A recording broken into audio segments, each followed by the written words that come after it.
Hello, Loveland.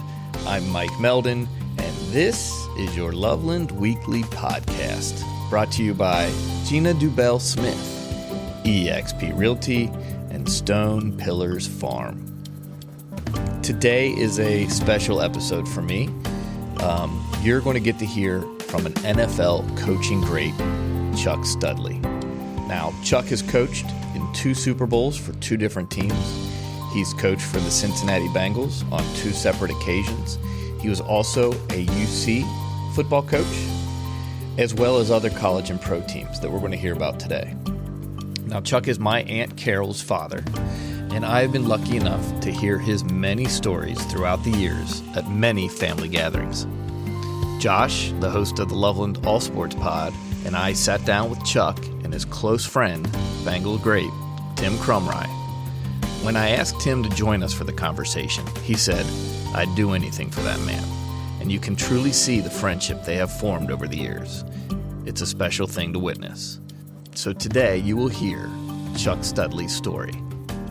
And by the way, we got Tim's story too. It's on a separate episode of the Loveland All Sports Pod. I decided to release this episode this week because Tim gets inducted into the Bengals Hall of Fame, the Ring of Honor, this coming Monday night at the Monday Night Football game. And I thought this would be a good week to release Chuck's conversation and story also. So if you haven't had a chance to go back and listen to the Tim Krumrie interview, it's a great one. Make sure you do, and sit back and enjoy the story of Mr. Chuck Studley. Today is Tuesday, August 17th, 2024. My mother and father were divorced when I was 4 years old. Okay.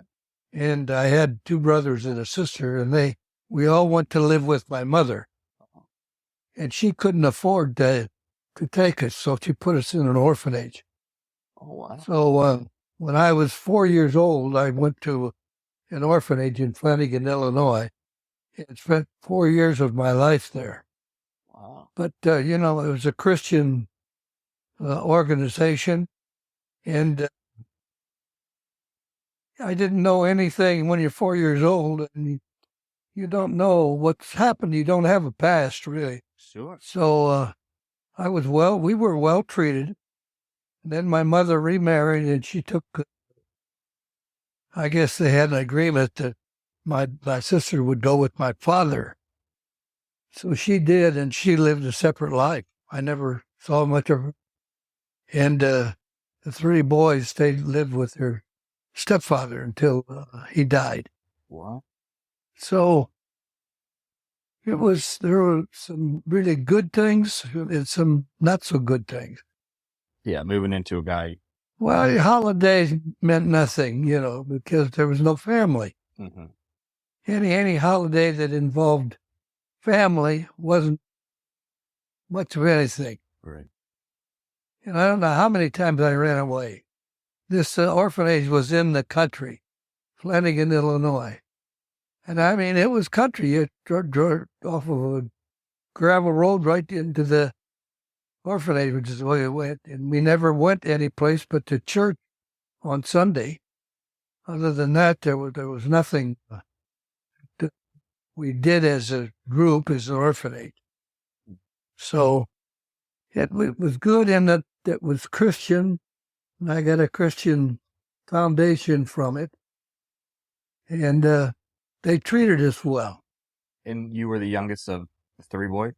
I was in middle. You were in the middle. Okay. But there was one thing that happened after my mother remarried. When they went to live in Pontiac, Illinois, which was about 15 miles from the Flanagan, where the orphanage is located. And I joined the Presbyterian Church.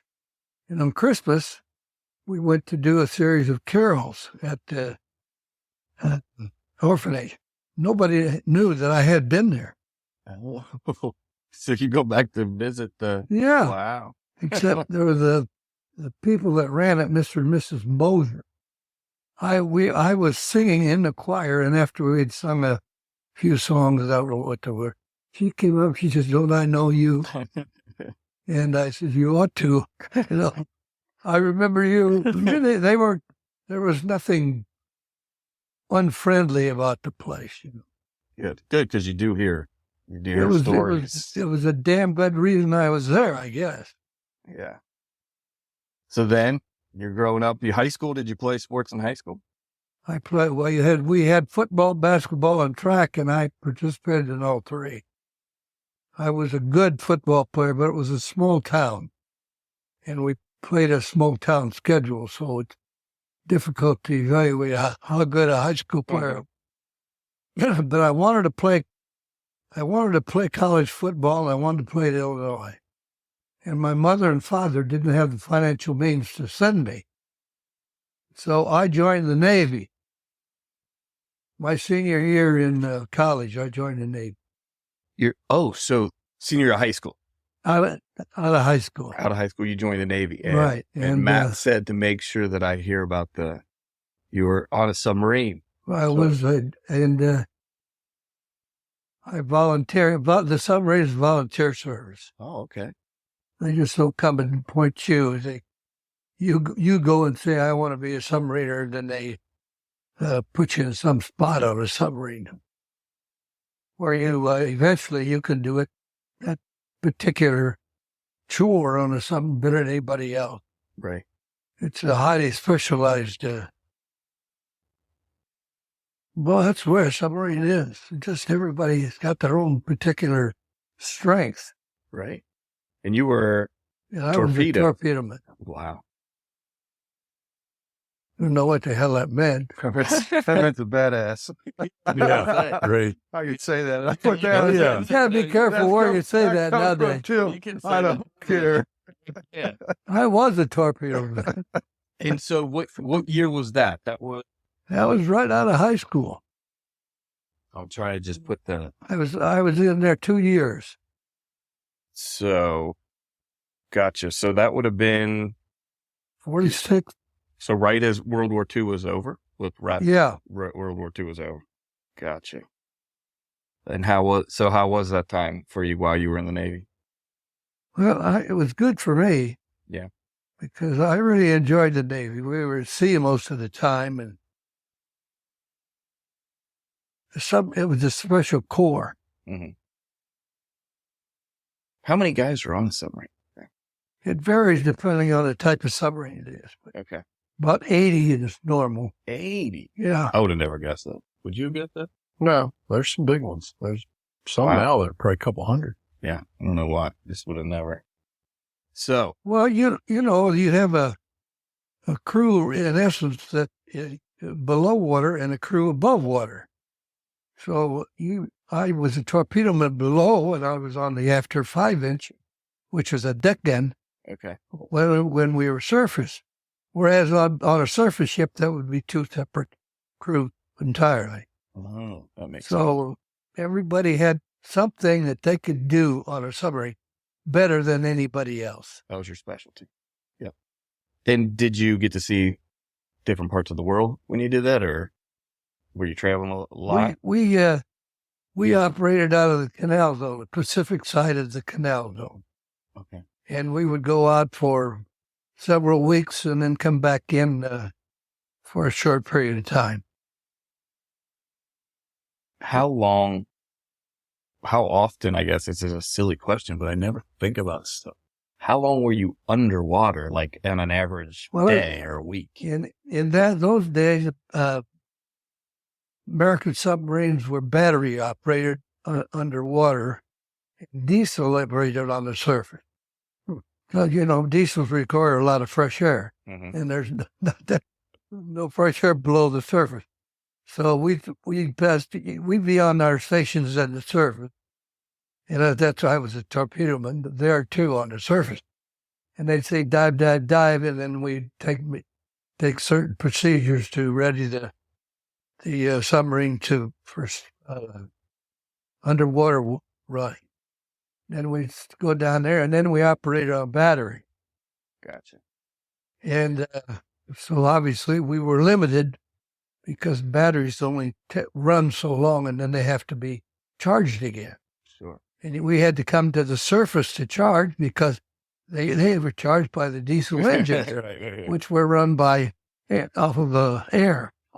It's the original hybrid cars. Now we got all these hybrid cars that are half battery, half gas. Well, they got submarines like that too. I mean, my God, there's all kinds of them.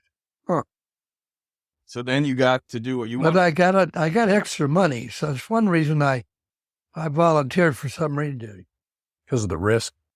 They paid you more. They paid more, yeah.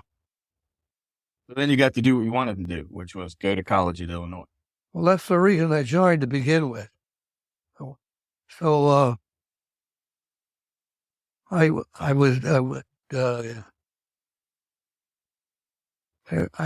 can't remember. I think Mel Brewer was a freshman football coach in Illinois. Nobody recruited me. I just went from the Navy to pack my gear and went to Illinois. And walk on.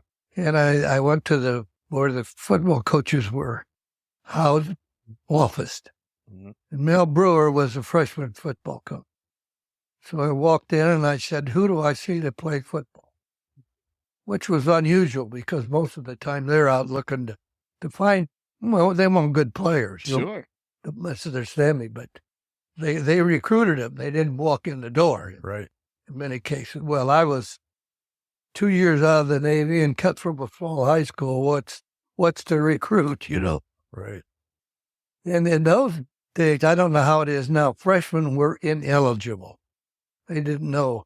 Freshman football teams emulated the team that the varsity was going to play the following week. Gotcha. So 1 week we would be Michigan, and the next week we would be Indiana. All depends on who we were playing. He played for Indiana.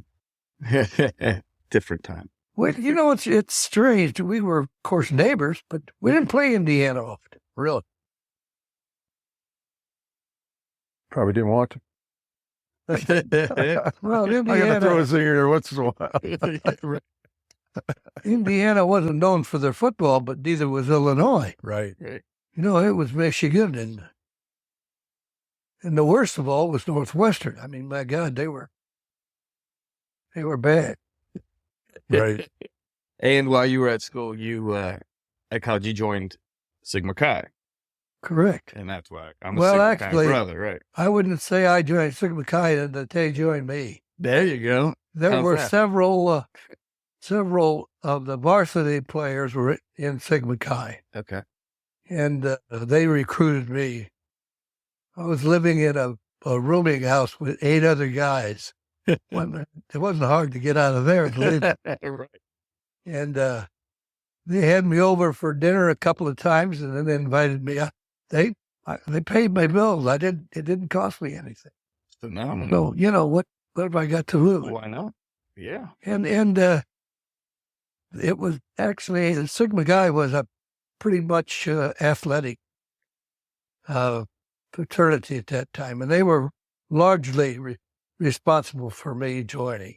Yeah, because they take me to dinner and take me to Sigma Chi functions, and it just became natural. They know who they want. Yeah, that's how it is. Yeah, my nephew right now is at South Florida, and I wanted him to become Sigma Chi, but he's got another fraternity that is whining and them, dying in him, and they really want him to join them. The big thing is if you have other players on the team that are interested in what you're interested in, then it's easy. Yeah. But if you're interested in going fraternity and you don't have any football players in fraternity, it's hard. Oh, sure. Because they want to recruit people that have a little bit of a reputation. So your time there, what were some highlights from your playing time? From my what? When you played? Well, of course, as I told you, the freshmen were ineligible. Mm-hmm. We didn't do anything but practice and against ourselves and against the varsity. Mm-hmm. We had no games whatsoever. You became eligible as a sophomore. Okay. When I say eligible, I mean eligible to play varsity football. Gotcha.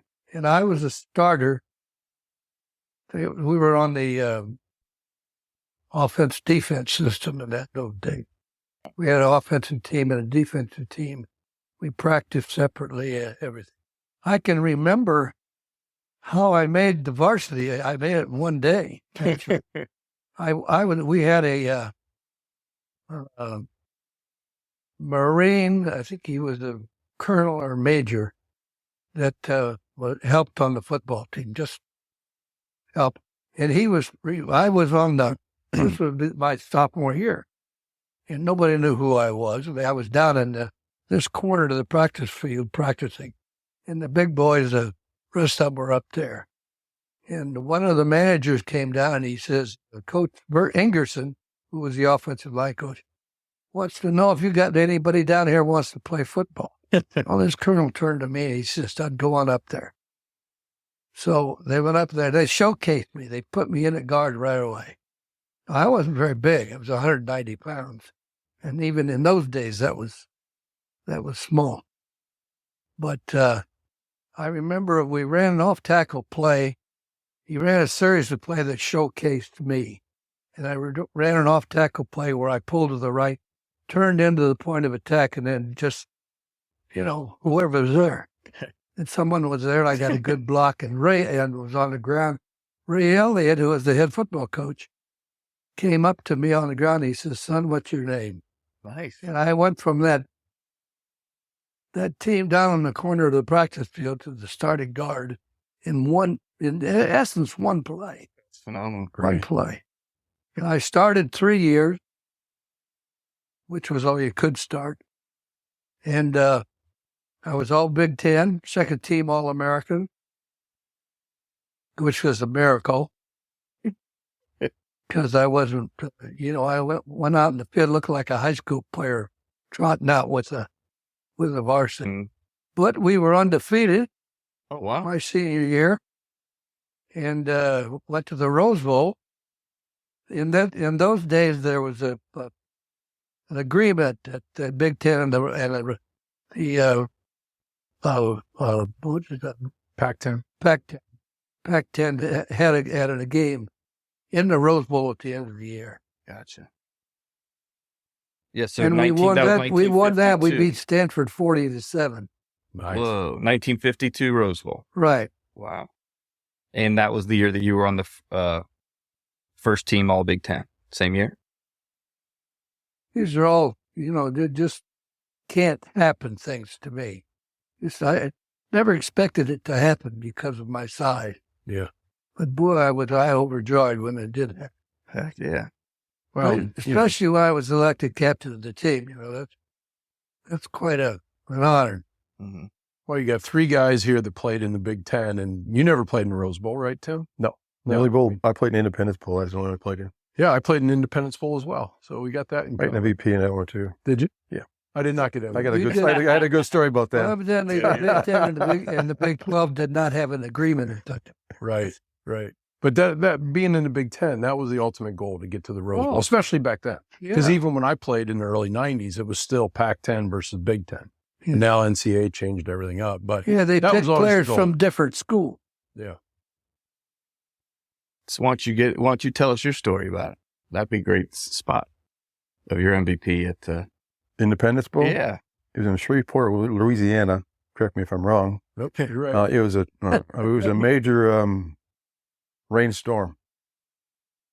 They brought in helicopters, hovering over the field, got the rain off. Crazy. Well, back then you had 7 studs. I had long 7 studs. Wow. I was a Clydesdale that day. Widen your base and grind. So I had a great game because everybody's falling around. I had long studs on there, and I widened my base, and I was just like plowing along in the mud. Like I was the best mudder there was. Who did you play? Huh? Who did you play? I can't even remember who I played. You gotta look it up. You gotta dig that up. They were probably running a lot because it was so wet. Well, that was running. Raining, they weren't going to. You could help me some of them. There's a lot of games. We played all the biggies. Wisconsin was the number 1 team there with Allen and Michi, you remember? Mm-hmm. Back there. Well, we beat them in the late in the fourth quarter. we fumbled the ball and they recovered on the 1 yard line. Oh, geez. And they had the ball on our 1 and ran 4 times with Michi and didn't make it. And that's sort of been the watchword, for that team. Right. That's phenomenal. We played, of course, Michigan and other teams that we just barely. Our scores don't sound like football scores at all. Like baseball scores? Oh, 6-3 gets it done as much as 40 whatever to 30 whatever. exactly. And you were undefeated that season. Yes, we were That's undefeated. phenomenal. We had a tie. Oh, wow. We were undefeated. I think we were tied Michigan, who was undefeated. So was your goal after your college career, was it to become a coach? Was that what your plan was? Well, I don't know. I really don't know.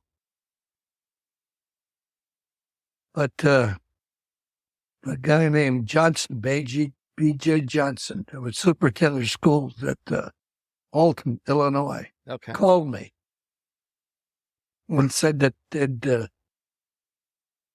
he'd like me to come down and interview because they had a football job. Gotcha. So there you're a teacher and then a coach, Right. whereas in some places you're a coach and let's find something for you to do. As Right. So you actually taught. But You were it was great. I was there 2 years. It was great because he was my number one fan, regardless of how things went. So did you teach too while you were coaching? Yeah, and I can't even remember what it was. Phenomenal. Driver training. Yeah, you're crazy. A lot of football coaches taught drivers training. Well, sure, they just find a spot for you, and there is one there. Right. Yep. Still to this day, that happens. Yeah. Where I'm a teacher, that's what we do. You got to fill those spots. So then you were only there from 52 to 54, and you are back at Illinois. How'd that happen? Where? You went back to Illinois, right? Yep. Line coach. Yep. I can't tell you, just Ray Elliott called me, and he says, "Are you available?" And I said, "I'll be there in 2 hours." And then from there, you go to UMass. Yeah, 1960. head coach. Head coach. How was that? Well, they named us part of the school after me. We had they hadn't had a winning team in 10 years, and we were undefeated. Wow. And so I was sort of King Kong. I remember the pep rally we had at the end of the season.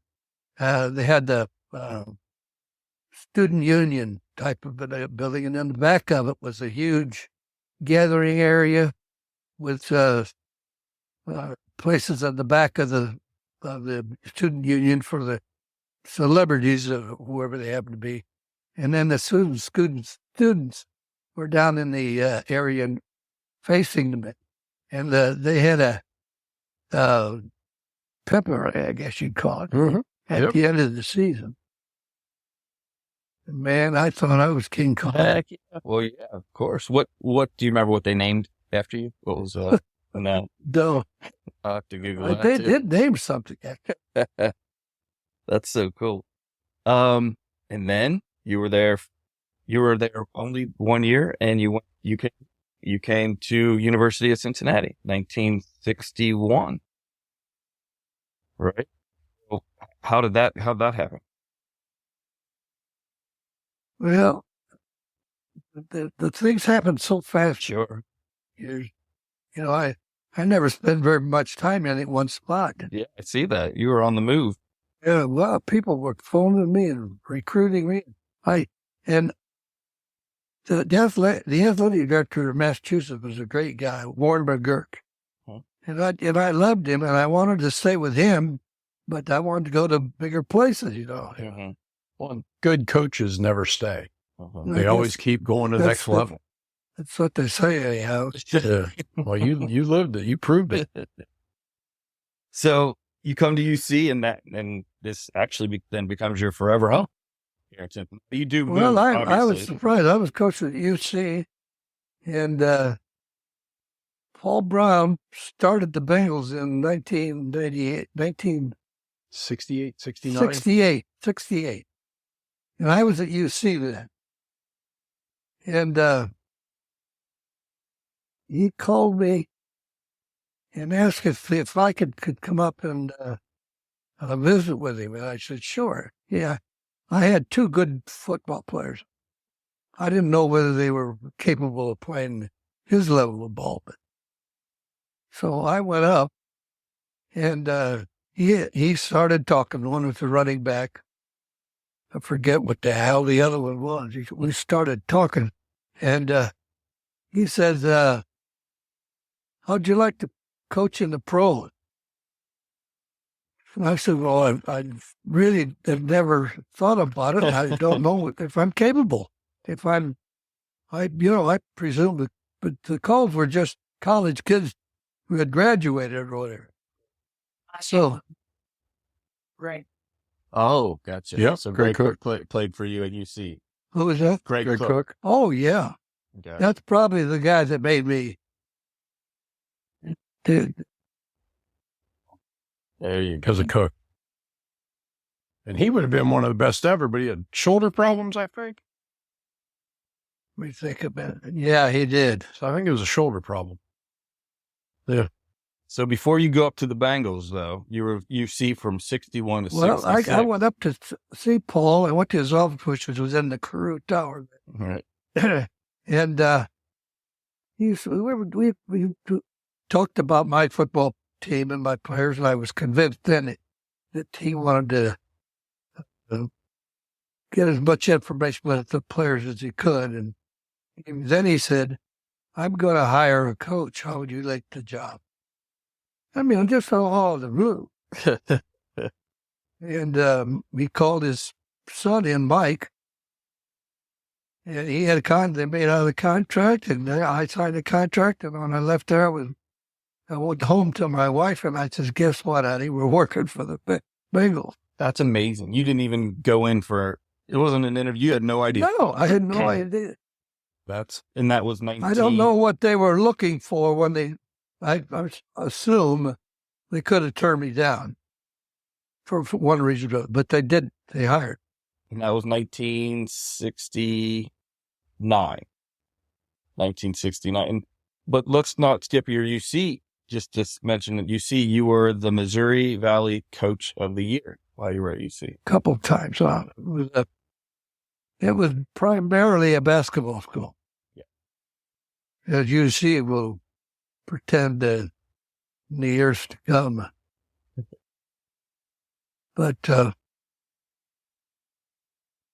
when I picked up the phone and it said this was Paul Brown, I was excited as hell. Yeah. I can imagine. And then I think my Because brother. UC was in the 1, 2, and 3 of the top nation in basketball. And boy, it was hard. Well, that was that Oscar time? Yeah. Oscar. Well, Robertson. yeah. Of course, right. Yeah, it was hard to recruit because of the reputation was all basketball. We weren't that good either. I never had an undefeated team. But that really didn't even change until I'd say in the last 20 years. Yeah. When you went to school and went out to school, they weren't a football team. No. Not at all. Right. And I think my brother showed you this article, SB Nation. Out of the 5 handsomest coaches in Cincinnati Bearcat football history, rated number 1. Handsome. Rated number 1 is Chuck Studley. And Well, I never really looked at myself that close. I guess. What football coach does. have you seen that though? Isn't that phenomenal? Right. The 5 handsomest coaches in Cincinnati Bearcat football history. And you were rated I'm number number 1. one? Yep. See that expression? See that expression? I know that. And I didn't know that. That's great. I never considered myself ugly or, Right. but I didn't consider myself handsome either. The girls never flocked around me. And I was in college. So you were the Bengals for quite a while. You stuck around. 10 years. Yeah. 10 years. I was there twice, actually. All together once you come back, right? Yeah. And then you got taken to 49ers, and you were the... Well, see, Bill Walsh was one of the original Bengals staff. Right. And when Paul Brown retired and they made Bill Johnson the coach, Bill Walsh felt he was heir to the throne. Sure. Didn't get it. So he went to the University of Stanford, California. Bill was a great coach, as he ultimately proved. Yeah. So he went to Stanford. Then a year later or two, he called me and said he was going to get the 49er job. And he wanted me to come with him. And I says, well, you get the job, and then you call me. Because those things just have a funny way of not working out. Sure. I guess it was maybe 2 or 3 days. He called me and he said, I want you to come on. It wasn't a job offer. It was a come on out. Okay. Which I did. And at that time, I forget who the owner of the 49ers was, short. Yep, DeBartolo. DeBartolo. But he was a great guy, and he and I got along well, and I left there. It was a job offer. As the defense. So, and I didn't want to do it just cold turkey on the Bengals, but I went into Mike Brown was doing all the hiring then. And I said, Mike, I got a job with the offer from the 49ers. And I told him what it was. And he says, we can't meet that. So Sounds like Mike Brown. yeah, it was. Oh, what? Oh, well, there we go. Right. That makes sense. And, in Bill, what? Cincinnati, even all during a lot of that time. He lived next door to my Aunt Jackie. Yeah, it's a small world. So, well, you were defensive coordinator for the 49ers from 79 to 82 and helped hold off the Bengals offense to win that as the... Yeah. Well, I was in the pros 26 years, and I'm trying to think. When I went to the defense as a defensive line coach from the Bengals, not the Bengals, the Bearcats. Oh, gotcha. And but then when Walsh went, I was defensive. He knew I wouldn't go unless I was a defensive coordinator. I don't blame you. That's phenomenal. And so, what are some of your best memories of that in the Super Bowl? Well, actually, I was. The Dallas Cowboys were unbeatable in those days in the pro. We played them in the regular season and beat them. Didn't expect it was sort of. I think we beat them. And then when we get into the playoffs, we played them again. Yes. And that was for the big game. That's where the game where the D catch. Remember that one? Defense. What the hell was that end's name, Timmy? Dallas Clark? Who? Dwight Clark. Yeah. Yeah, Dwight. D catch, that was during the NFC Championship game. Because the ball was thrown up. It looked like no one was going to go get right it. along the end zone. And out of nowhere, Dwight Clark came up and grabbed that. And that's what sent you to the Super Bowl then. Yeah, and then we won the Super Bowl. So we were in the Super Bowl against Miami, too, but they beat us. Okay.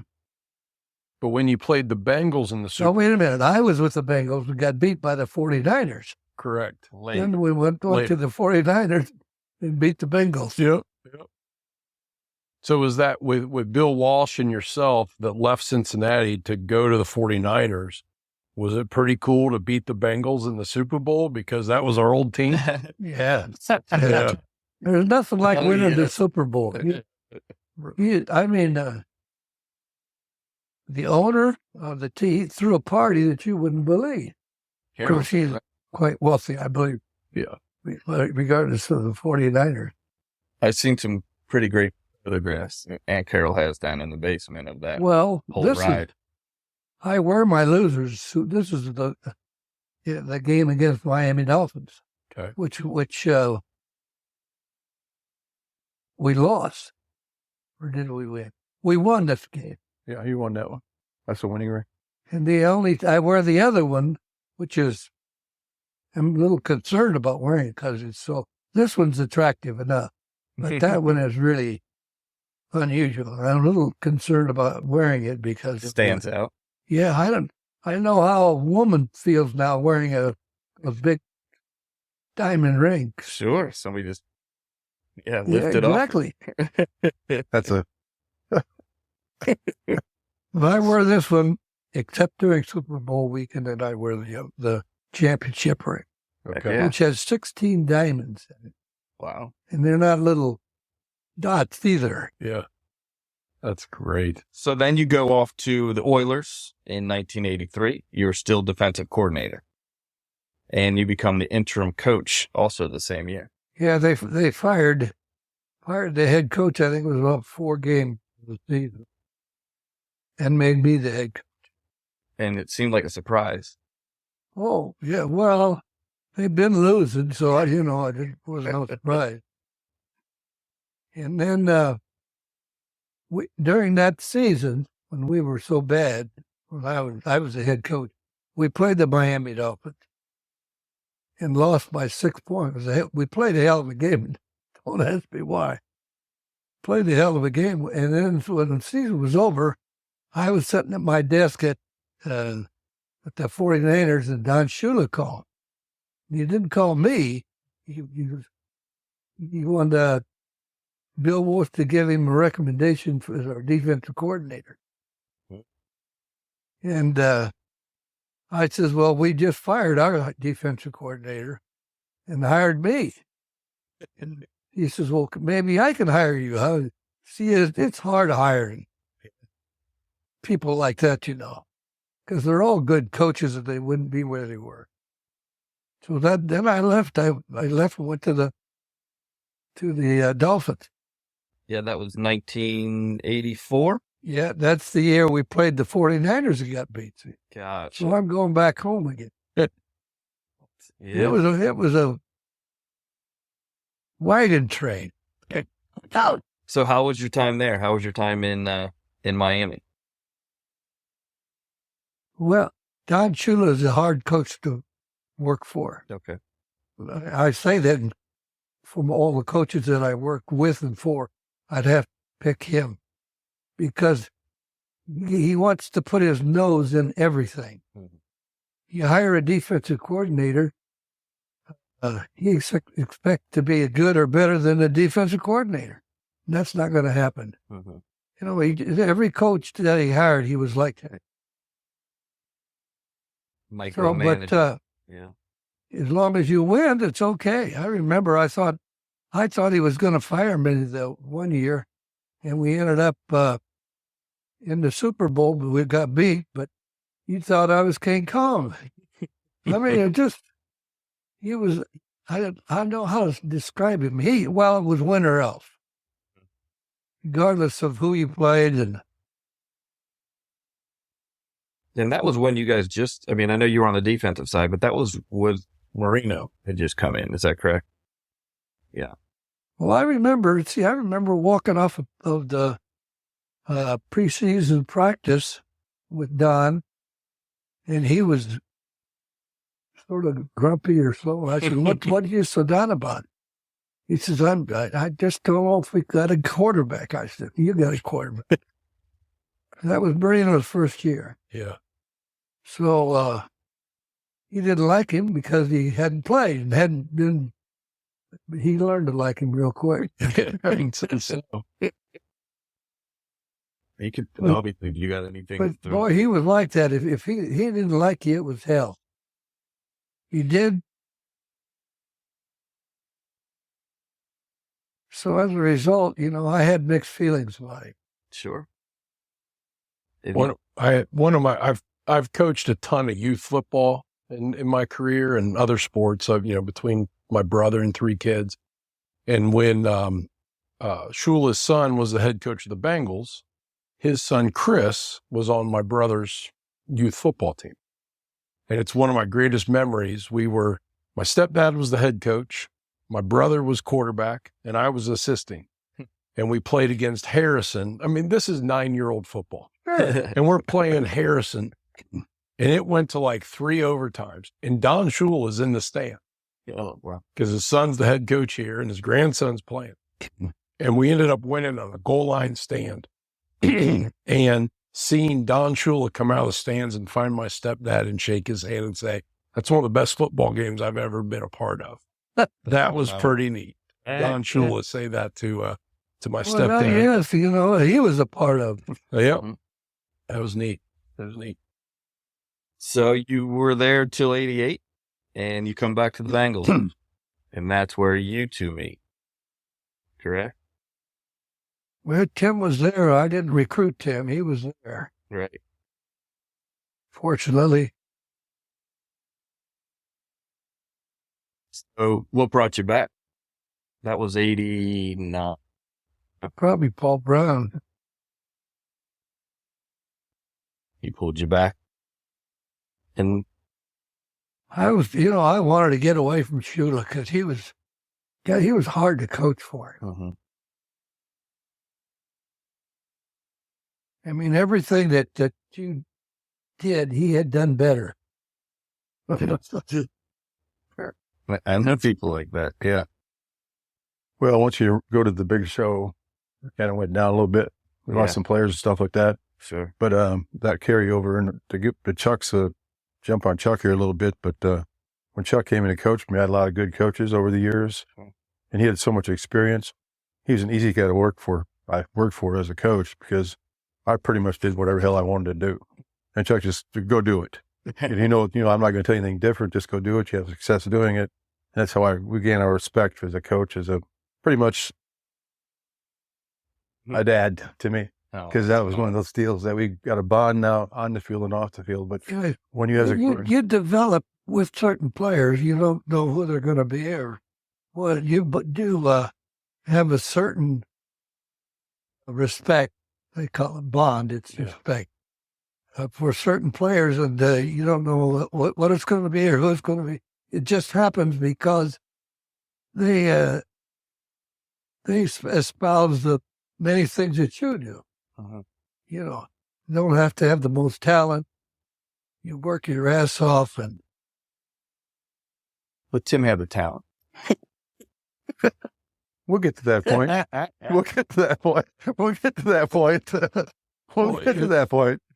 It was probably pretty easy to coach him because you could let him go do his thing. Yeah. And then you could focus on. Well, he was coachable. Players. Right. It was his thing, but my thing would become his thing. Right.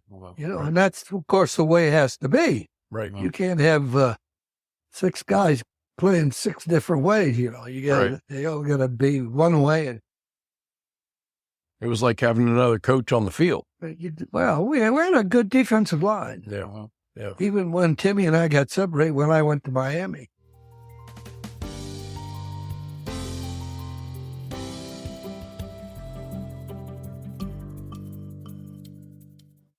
I never thought I'd live to be 95. Never thought about it, actually. Right. You're not 95, are you? What? I don't believe you. No, I never really thought when I was going to die. Right.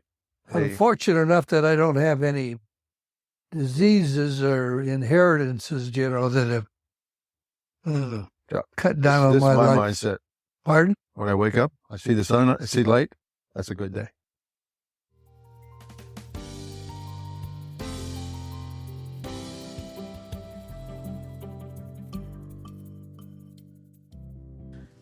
Hello, Loveland. It's Emily Barlow, your local publisher of Loveland Lifestyle Magazine. It's a great time of year. So many amazing things are happening in Loveland. It's warm, it's sunny, and there's really no better place to be. And we at Loveland Lifestyle love covering all of the happenings. In addition to any new businesses opening, awesome new ventures that people are focusing on, We love covering everything Loveland, and we love partnering with new businesses. So if you're a new business and you've been thinking about working with Loveland Lifestyle, or maybe you're someone who would love to get a copy, but it's not delivered directly to your door, you can always reach out to us through our website, citylifestyle.com/Loveland. We'd love to hear from you. Hello, it's Elise Knapschafer back with another Loveland High School weekly update. So this week is definitely one of the biggest weeks at the high school this year. It is homecoming week.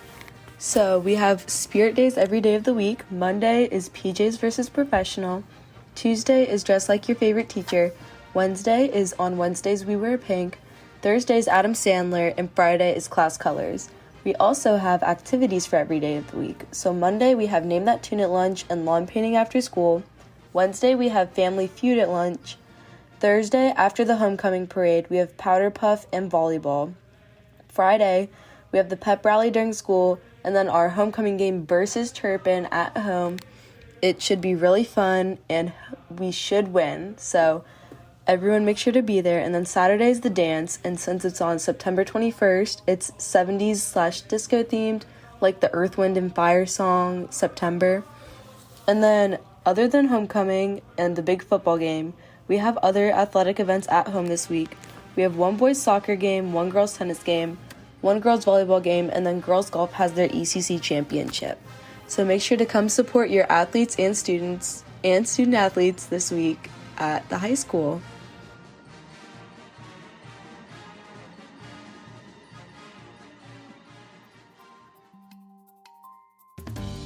Looking ahead in Loveland. The 2023 movie Frogman will have a special screening on October 12th at the Loveland Stage Company. The movie will start at 8:30, and it's for those 18 and over only. Tickets are now available on the Loveland Stage Company website for $12. Don't miss this Frogman feature. Not to mention, the city is putting on a great event that day and evening also, called Return of the Frogman. They will have comedy sets, book readings for kids during the day, and more. And if you have an event that you would like me to mention here on the podcast, please reach out to lovelandweekly@gmail.com. We have something truly special here at Loveland. Thank you for listening, and have a great week. This episode was produced and engineered by Mike Meldon right here in Loveland. And please note that the opinions expressed in the podcast do not necessarily represent the views of our sponsors or organization.